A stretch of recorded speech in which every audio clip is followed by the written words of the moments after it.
Hello my dear students, good morning. Welcome back to online classes of Royal International School. This is our English reader video for class 6.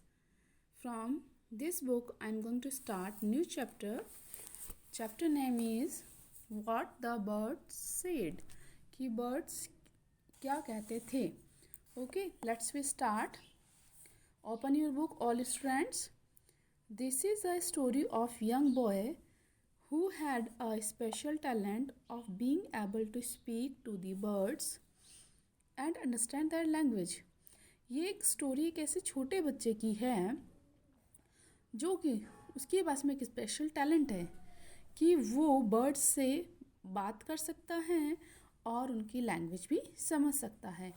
तो ये story कौन से लड़के के बारे में, एक यंग बॉय के बारे में है who can understand the language of birds and who can speak to the birds. वो बर्ड्स से बातें कर सकता है और उनकी लैंग्वेज भी समझ सकता है. Can you imagine having such a gift. क्या तुम इस तरीके के गिफ्ट यानी उपहार का इमेजिन कर सकते हो. कैसा गिफ्ट. गिफ्ट मतलब बर्ड्स की लैंग्वेज समझना और उनसे बात करना. क्या कभी आप इस तरीके के गिफ्ट के बारे में इमेजिन कर सकते हो. Do you think the boy would have had a easy time.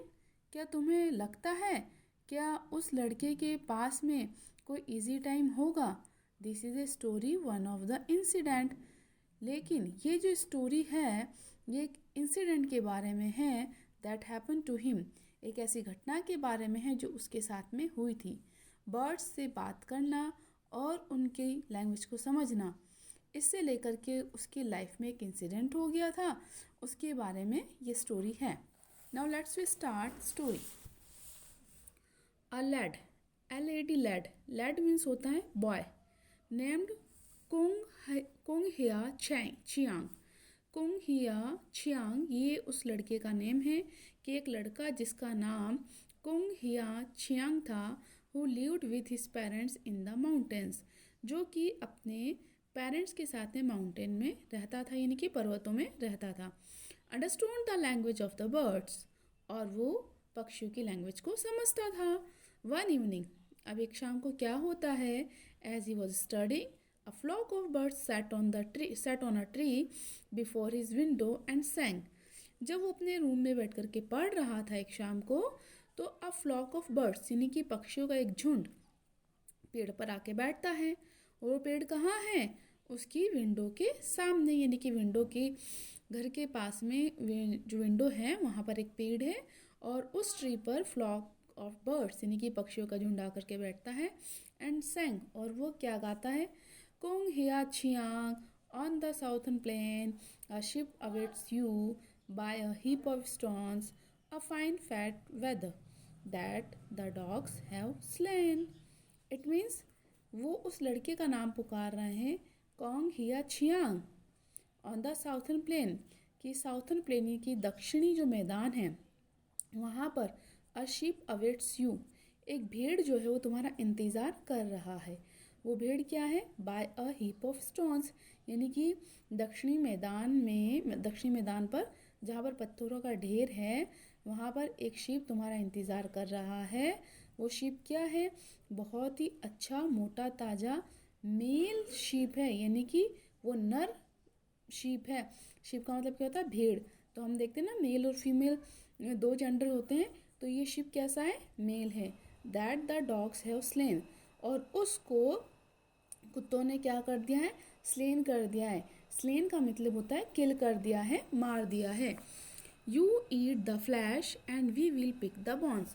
तुम जाओ उसका फ्लैश ले लो, मतलब तुम उसका मांस पका लो, खा लो और हम उसके जो बॉन्स बचेगी उसको हम खा लेंगे. ऐसा मैसेज किसने दिया, ऐसा मैसेज उसको फ्लॉक ऑफ बर्ड्स ने दिया यानी कि पक्षियों के झुंड ने दिया. Kung Hia Shenk went and brought the sheep home and cooked it. वो क्या करता है, उस मरे हुए शीप को घर ले आता है और डिनर के लिए पका लेता है. द नेक्स्ट मॉर्निंग, अगली सुबह क्या होता है, अ शेफर्ड. शेफर्ड का मतलब होता है जो भेड़ों को चराता है, जिसको हम हिंदी में ग्वाल कहते हैं, जो भेड़ बकरियां चराता है. Came and send that one of his ship was missing. वो आके क्या कहता है कि मेरी एक शिप मिसिंग है, गायब है। He had found blood on the meadow, और मैंने उसका जो ब्लड है, जो खून के निशान हैं, वो मिडो यानी कि घास के मैदान पर देखे हैं। वो घास का मैदान कौन सा था? साउथर्न प्लेन पर देखे हैं। हैड फॉलोड द ट्रेल, और मैं उन ट्रेल का मतलब उन निशान का पीछा करता हुआ आया हूँ। And it had brought him to that house, और ये निशान मुझे तुम्हारे घर तक ले आए हैं। कहने का मतलब ये है कि जो मेरी मिसिंग वाली जो शीप है, यानी कि जो भेड़ मेरी खो गई थी, उसके निशान घास के मैदान पर मिले हैं, और उसका उन निशानों का पीछा करते हुए मैं तुम्हारे घर तक आ गया हूँ। Kong here Xiang that he had brought in the sheep which was killed by the dogs. Kong here Xiang क्या कहता है? मैं वो जो शिप लाया था वो ऑलरेडी मरा हुआ था और उसे कुत्तों ने मार दिया था। The birds had told him about it, और मुझे इसके बारे में बर्ड्स ने बताया था। जबकि उस शेफर्ड का क्या कहना था कि मेरे शिप को मार करके तुमने खा लिया है। और बॉय क्या कह रहा था कि मुझे तो ये इन्फॉर्मेशन बर्ड्स ने दी थी that ship was killed by the dogs, कि उस शिप को तो डॉग्स ने मार दिया है। Now nobody believed him as they thought he made up the story. किसी ने उसकी बात का विश्वास नहीं किया, सबको लगा कि वो तो कहानी बना रहा है। कहानी बना रहा है, विश्वास भी होने वाली बात नहीं थी, क्योंकि बर्ड्स भी कभी आके कहते हैं क्या? He was taken to the prison, उसको जेल में डाल दिया गया। While he was waiting his trial before the magistrate, a bird flying eastward perched on the wall saw him and peeped. जब उसको जेल में डाल दिया गया और जब वो अपने मुकदमे का इंतज़ार कर रहा था कि कब उसे मजिस्ट्रेट के सामने लेके जाया जाएगा, तो वो जेल में था। उसी टाइम पर एक बर्ड, एक पक्षी आता है, फ्लाइंग ईस्टवर्ड, वो ईस्टवर्ड से आता है, पर्च्ड ऑन द वॉल, और वो दीवार पर आकर के पर्च करता है यानी कि बैठता है, उसको देखता है, एंड पीप्ड का मतलब है कि वो सिंगिंग करता है। Force approach the western border, force का मतलब होता है शत्रु, यानी कि हमारे देश के जो शत्रु है वो वेस्टर्न बॉर्डर पर पहुंच गए हैं। Banners Bhoj and spear in order, उनके हाथों में बैनर्स यानी कि झंडे हैं, भाले हैं, तीर हैं और भाले हैं। While the gate lacks watch और वार्डर, कहने का मतलब है जबकि हमारे वेस्टर्न बॉर्डर पर कोई भी वॉच नहीं है। वॉच का मतलब कोई वॉचमैन नहीं है, वार्डर का मतलब है कि कोई गार्ड नहीं है। तो कहने का मतलब ये है कि हमारे जो वेस्टर्न बॉर्डर है, पश्चिमी बॉर्डर पर दुश्मन आ चुके हैं वो अटैक करने के लिए, और हमारे वेस्टर्न बॉर्डर की सेफ्टी करने के लिए कोई भी गार्ड नहीं है। Kung Hia Shiang urged his jailer, Kung Hia Shiang ने ये बात अपने जेलर को कही, to inform the magistrate of the danger of invasion, कि भाई जेलर ये बात तुम मजिस्ट्रेट को कह दो, ये बात तुम अपने न्यायाधीश को कह दो कि हमें किसी इन्वेजन यानी किसी अटैक का खतरा है। थ्रो द अनप्रोटेक्टेड वेस्टर्न पास, कि जो वेस्टर्न पास है यानी कि जो हमारा वेस्टर्न बॉर्डर है वो अनप्रोटेक्टेड है यानी कि वो असुरक्षित है, वहाँ से किसी खतरे का यानी कि आक्रमण का खतरा है, इस बारे में तुम अपने न्यायाधीश को बता दो। ये बात उसने किससे कही? जेलर से कही।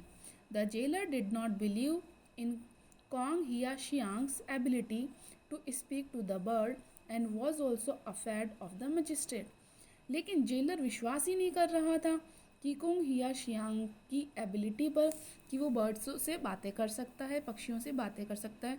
लेकिन वो डरा हुआ भी था मजिस्ट्रेट से कि अगर मैंने ये सूचना नहीं दी तो मजिस्ट्रेट मुझे मार देगा। So he decided to test the young bird, तो उसने डिसाइड किया पहले मैं इस यंग बर्ड को टेस्ट तो कर लूँ, जांच तो लूँ कि ये सही कह रहा है या नहीं कह रहा है। ही टुक सम राइस, तो उसने उसका टेस्ट लेने के लिए कुछ चावल लिए, soaked a part of it in sweetened water and a part in salt water, उसने आधे चावल तो मीठे पानी में सॉक कर दिए, भिगो दिए, और आधे चावल उसने नमकीन पानी में भिगो दिए। He then spread the whole on the roof of a shed, उसके बाद में वो चावल उसने छत पर स्प्रेड कर दिए, फैला दिए। He brought Kung Hiashiang and asked him if he knew why so many birds were chirping overhead.